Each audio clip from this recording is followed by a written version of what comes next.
नमस्कार, मैं हूं आरती सिंह और स्वागत है आपका आपके अपने channel step by step with Aarti Singh में। आज हम आपके सामने मापन और मूल्यांकन की एक नेक्स्ट वीडियो लेकर उपस्थित हैं, जिसमें कि आज हम पढ़ेंगे कि मूल्यांकन के प्रकार कौन कौन से हैं। ठीक है, तो मूल्यांकन के प्रकारों को साथ के साथ मैंने बेसिक डिफरेंस जो है उनमें वो भी साथ के साथ ही मैं आपको क्लियर करती चलूंगी। तो दो वीडियो बनाने की जरूरत नहीं है, एक ही वीडियो से आपको पूरा कंसेप्ट क्लियर हो जाएगा। ठीक है, तो मूल्यांकन के दो प्रकार हैं। दो प्रकार का होता है मूल्यांकन, रचनात्मक मूल्यांकन यानी कि फॉर्मेटिव असेसमेंट और योगात्मक मूल्यांकन यानी कि समेटिव असेसमेंट। तो मूल्यांकन या आकलन के दोनों प्रकारों के बीच जो मेन डिफरेंस है उसे हम कैसे करते हैं, अर्थ की बात करती है कि ये एक निरंतर चलने वाला मूल्यांकन है, और जबकि योगात्मक कैसा है, एक निश्चित अवधि या फिर एक संपूर्ण प्रक्रिया के अंत में होता है। इसे समझाते हैं कि जब एक टीचर ने कोई कंटेंट पढ़ाया, एक लेसन पढ़ाया और उस लेसन के बाद में उस लेसन के रिगार्डिंग एक टेस्ट लिया और उससे पता चला कि उसके बच्चों के कितने मार्क्स आए, तो ये हमारा क्या हुआ, रचनात्मक मूल्यांकन हुआ। ठीक है, और जब पूरा टीचिंग लर्निंग प्रोसेस कंप्लीट हो जाए तो सत्र के अंत में यानी कि सेशन के कंप्लीट होने पर जो ईयर एग्जाम्स होते हैं तो वो क्या कहलाते हैं, हमारे योगात्मक मूल्यांकन कहलाएगा। ठीक है, अब बात करते हैं कि रचनात्मक मूल्यांकन क्या ज्ञान देता है या किस प्रकार की प्रक्रिया है। शिक्षण प्रक्रिया की स्थिति का ज्ञान हमें किसके द्वारा लगता है, रचनात्मक मूल्यांकन के द्वारा लगता है। जैसे मैंने आपको बताया अभी कि जो टीचर ने कोई टॉपिक पढ़ाया, कोई लेसन पढ़ाया, उसके बाद में उसने वो अपना बच्चों का टेस्ट ले लिया, मापन कर लिया उसका, तो उससे उसे क्या पता चला, उसने ओवरऑल फिर उसका इवैल्यूएशन करा, तो उसे क्या पता चला कि उसका जो टीचिंग का प्रोसेस है वो किस स्थिति में है, क्या वो जो टीचिंग कर रहा है वो अच्छी है, इफेक्टिव है, और अच्छी है तो कितनी अच्छी है, और अगर उसमें कोई कमी है तो कैसी कमी है। तो ये क्या कौन बता रहा है, हमें रचनात्मक मूल्यांकन बता रहा है। आपको इजी वे में समझने के लिए एफए होते हैं, ठीक है, फॉर्मेटिव असेसमेंट जो होते हैं बच्चों के स्कूल्स में, वो एफए ये है और एसए ये है, यानी कि समेटिव असेसमेंट। क्लियर, तो इससे कोरिलेट करके चलिए, बहुत ही इजी कंसेप्ट में समझा रही हूँ। ठीक है, तो ये क्या करें कि टीचर की जो टीचिंग है उस टीचिंग प्रोसेस की क्या स्थिति है, कैसी दशा में है, वो अच्छी है या बुरी दशा में है, उसका पता किसके द्वारा चलता है, हमें फॉर्मेटिव असेसमेंट के बारे द्वारा पता चलता है।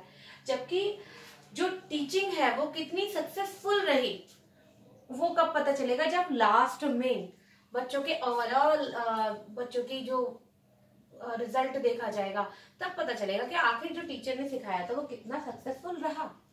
ठीक है, क्योंकि कई बार ऐसा होता है कि फॉर्मेटिव असेसमेंट में बच्चे ने एक यूनिट पढ़ाई तो बच्चे ने बहुत इंटरेस्ट के साथ की और उसने बहुत ही अच्छे मार्क्स गेन कर लिए, तो वहाँ क्या कहलाएगा, वहां तो बच्चे का जो नॉलेज है वो अच्छी निकल के आ रही है। जबकि यहाँ लास्ट में पता चले उसकी तबीयत खराब है या जो भी है, उसका जो ओवरऑल जो रिजल्ट रहा वो इतना अच्छा नहीं रहा, तो यहाँ क्या कहलाएगा, वो फिर समेटिव इवैल्यूएशन हो गया कि हाँ एंड में उसकी स्थिति का पता चल रहा है। क्लियर, फिर है उद्देश्य क्या है। रचनात्मक मूल्यांकन का कोई भी चीज है तो उद्देश्यकृत तो होती है, तो रचनात्मक मूल्यांकन का क्या उद्देश्य है, ये इसका बेसिकली उद्देश्य है कि ये अधिगम के लिए आकलन है, जबकि ये अधिगम का आकलन है। यहाँ मोस्ट इंपॉर्टेंट चीज है ये क्लियर समझना कि अधिगम के लिए आकलन और अधिगम का आकलन, इसमें क्या अंतर है, बहुत ही बेसिक डिफरेंस है और मोस्ट इम्पॉर्टेंट भी है, क्योंकि ऐसे ही क्वेश्चंस आपको कभी नेट में, सीटेट में, यूपीटेट में भी देखने के लिए मिल जाते हैं, और तो और आपके जो कोर्स सब्जेक्ट है उनमें भी ये मिल जाते हैं। ठीक है, तो अधिगम के लिए आकलन क्या है, यानी कि हम लर्निंग कराने के लिए जो असेसमेंट कर रहे हैं, जो आकलन कर रहे हैं, जो मूल्यांकन कर रहे हैं, वो क्या हमारा फॉर्मेटिव असेसमेंट है। यानी कि हमें देखना है कि बच्चे कितना सीख रहा है, वो अच्छे तरीके से सीखे। भाई अगर बच्चे ने एक यूनिट टेस्ट के बाद में ये दिखाया कि वो अच्छे से नहीं समझ पा रहा है किसी कंसेप्ट को, तो टीचर ने क्या हुआ, उसे एक्स्ट्रा क्लासेस दे दी, उसे एक्स्ट्रा टीचिंग लर्निंग मटेरियल के साथ में उसके साथ में एक इंटरेक्शन किया, जिससे क्या हुआ, बच्चा उस चीज को सीख गया, उसमें सुधार हो गया।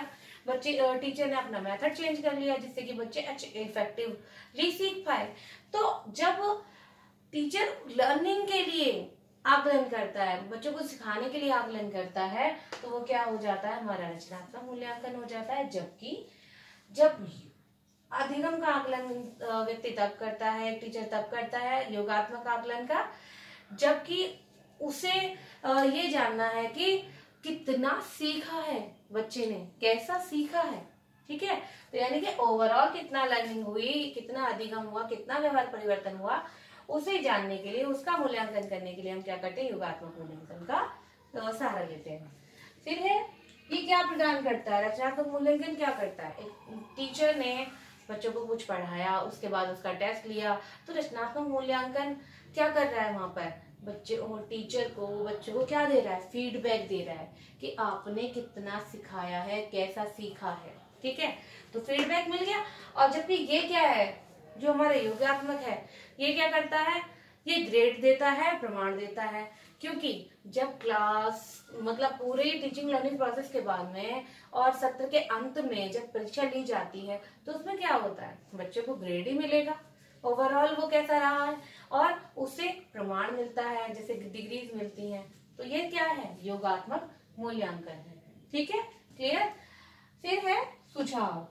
तो फॉर्मेटिव असेसमेंट बेसिकली किस पे डिपेंड है, सुधार पे। उसका जो मेन जीस्ट जो है वो सुधार है। तो वो क्या करता है, सुधार की आवश्यकता बताता है कि आपको अपने टीचिंग में कितने सुधार की आवश्यकता है। जबकि जो योगात्मक मूल्यांकन है वो ये बताता है कि आपका सुधार कितना सक्सेसफुल रहा। अगर आप अपना फॉर्मेटिव असेसमेंट कर रहे थे या टीचिंग कर रहे थे, तो आपने अपनी टीचिंग में कितना सुधार किया, या बच्चों ने लर्निंग प्रोसेस में कितना सुधार किया। क्योंकि रिजल्ट से, तो ओवरऑल रिजल्ट से तो आप मानते हैं कि एक टीचर उस बच्चे को पढ़ाने में कितना सक्सेसफुल रहा, उसकी टीचिंग कितनी इफेक्टिव रही। तो ये क्या हुआ, सुधार की सफलता की मात्रा व्यक्त कर रहा है। ठीक है, फिर है कि जो रचनात्मक मूल्यांकन है वो किस प्रकार से उन्नति प्रदान करता है। तो रचनात्मक मूल्यांकन क्या करता है, केवल सुधार करता है। जो भी असेसमेंट हो रहा है, जो भी आकलन आ रहा है, जो भी शिक्षण अधिगम परिस्थितियां निकल के आ रही हैं, उसमें वह सुधार की संभावना को बताता है कि अगर आप ऐसे मेथड यूज करोगे तो और ज्यादा इफेक्टिव हो जाएगा। ठीक है, तो यहाँ पे क्या है, केवल सुधार की परिस्थिति होती है, केवल सुधार ही उसमें हो सकता है। जबकि जो योगात्मक मूल्यांकन है ये क्या करता है, इसमें यह एक नई कक्षा में बच्चे को प्रवेश दिला देता है। अगर बच्चा अच्छे मार्क्स लेके आया है, उन प्राप्तांकों को प्राप्त कर पाया है, जो कि एक नियत है, एक स्टैंडर्ड है कि हाँ इतने मार्क्स आने पर ही बच्चा पास माना जाएगा, तो इसने क्या किया, बच्चे को नेक्स्ट क्लास में प्रमोट कर दिया। क्लियर। अब बात करते हैं कि रचनात्मक मूल्यांकन के कौन कौन से एग्जाम्पल्स हो सकते हैं। जैसे टीचर ने कोई यूनिट पढ़ाई और उसके बाद में बच्चों का टेस्ट ले लिया। हाफ ईयरली एग्जाम्स वो भी इसी के अंदर आते हैं, क्योंकि हाफ ईयरली एग्जाम्स के बाद में भी तो हमें पता चलता है बच्चे ने कितना सीखा, टीचिंग जो है वो कितनी इफेक्टिव रही, है ना। फिर है आपका वीकली टेस्ट। बहुत सी जगह पर टीचर्स ये डिसाइड करते हैं कि वीकली टेस्ट ले लेते हैं, तो उन टेस्ट से भी तो बच्चे का मूल्यांकन होता है। फिर असाइनमेंट है, असाइनमेंट बच्चे को कोई असाइनमेंट दिया और उसके आधार पर बच्चे का फॉर्मेटिव असेसमेंट करना, वो भी फॉर्मेटिव असेसमेंट है। प्रोजेक्ट वर्क, कोई बच्चे को प्रोजेक्ट वर्क देना और उसका इवैल्यूएशन करना, वो क्या है, रचनात्मक मूल्यांकन का ही पार्ट है।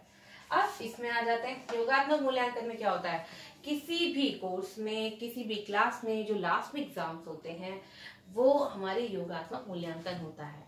ठीक है, तो आई होप आपको यहाँ तक का कंसेप्ट समझ में आ गया होगा।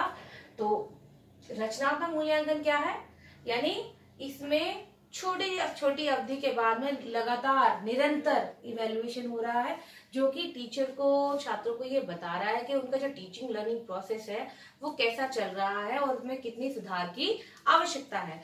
जबकि जो आपका योगात्मक मूल्यांकन है वो लास्ट में ओवरऑल बताता है कि जो टीचिंग लर्निंग प्रोसेस रहा वो कैसा रहा।